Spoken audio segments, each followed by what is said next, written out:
Hey y'all, back with another video, Rajara the Ruler. So today is check-in to probation day, but I'm off today and we are definitely shooting in cinematic view. Now, update on the VH1 casting call. I have not heard back from VH1 yet. It's a bummer. I'm not sad about it. I mean, how you gonna mourn an opportunity that you wasn't officially yours? Like, that's like crying over money I ain't made yet, so I can't do that. So it is a bummer, but I did have another casting call.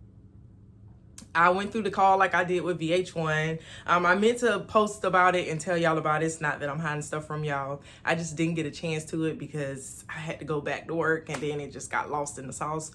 So I did receive a follow-up call and I have a Zoom interview with them today.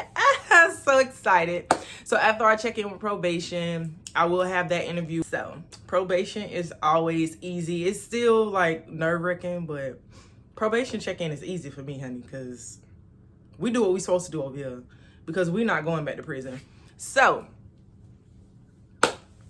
let's get into it. I'm about to finish getting ready because I am not done. I try not to do too much when I go to check in to probation because for so many reasons, you know, like, for one, it's a serious matter, okay? It's very serious when you check into probation. So we're not going in there like it's all fun and games, like it's a photo shoot, like it's about looking good. Because my probation officer is a woman. She don't care about none of that. She care about, is you doing what you're supposed to do? Is you abiding by your clauses in your probation? And are you going to pass this urine analysis? And the answer is always yes to those questions. So I just make sure I brush my teeth, wash my face, and check in probation. That's it. That lady don't care about all of that. And the people in the lobby shouldn't care about all that because they should be worried about the same thing I'm worried about. So without further ado, I had to step out to record this video. So I needed to travel for work the week before last, and I was reaching out to my probation officer about traveling for work. And because with work you can travel, you just have to have permission. So I was like calling, the phone was full. I was sending text messages, there was no response. I texted her like 5 times, she didn't respond. So I'm thinking like, you know, I got to check in next week, so I'll just reach out to her then, right? So then I get here at 11:45. Now, you know, I have to do a urine analysis every time I check in. So I make sure that I have to use the restroom when I get here because I don't want it to be like, oh, you can't use the bathroom. Like, what's wrong? Is something wrong? So I make sure I have to use the bathroom when I get here. So I get here at 11:45. I sign in. I'm sitting and I'm patiently waiting. And it's 12:45. And they're just not telling me that she no longer works at this office and that I got switched over to a new lady. And this will be my first time talking to her because I've never seen her. I've never met her. I didn't even know I had a new probation officer till today.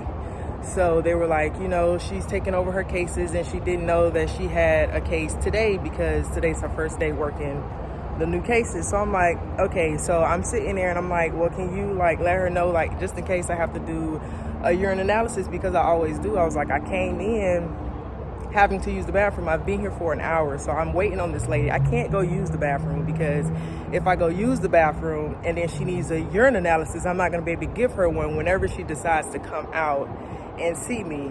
And I said all of this to say this. I don't know whose fault it is. Things happen. You know, the lady went to a new office. The new lady, she's new, so I can't blame her. I can't blame the old lady for transferring to a new office. I can only blame myself. And it's very frustrating that I can't even use the bathroom right now. And I have been sitting here for, right now it's been 1 hour and 5 minutes. And I have to use the restroom. And I cannot go to the restroom until these people tell me I can go to the restroom. So y'all just stay out of trouble. Just stay out of trouble. It's not worth it. Oh, someone's going to jail. Okay, well that just made me gave me a little enthusiasm to hold this pee as long as they tell me to. I'm not gonna record the girl because it's her business, but somebody is going to jail. Oh Jesus. Okay, I guess I'll wait another hour if I have to. You know, it's always amazing when I make it out. Oh, now the lady that I have now, she's actually amazing. She's really nice. And we talked about a few things as far as, you know, with my channel and everything and what I can and can't do. So she's a really nice lady. And I think like before she came out, after I got done venting to y'all, and then I went back in, I realized I was kind of focusing on the wrong thing because I had to use the bathroom.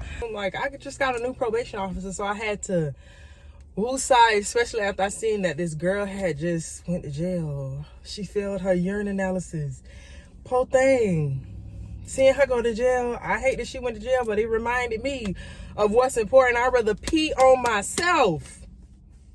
Okay? I'd rather use the bathroom on myself than to not be able to, than not to be able to do a urine analysis when them people tell me. At least they can see I peed on myself, so it's like, I tried to hold it, but I had to think about what was important. So when I went back into the office, I sat there and I like took a deep breath, and I just had to send a prayer up to God. And I was like, you know what? I was like, I thank you that, because I was cold. So I was like, I thank you that I'm sitting in this room and I'm cold, and I can say, dang, I forgot my jacket at the house, instead of saying, dang, I forgot I left my jacket in the dorm.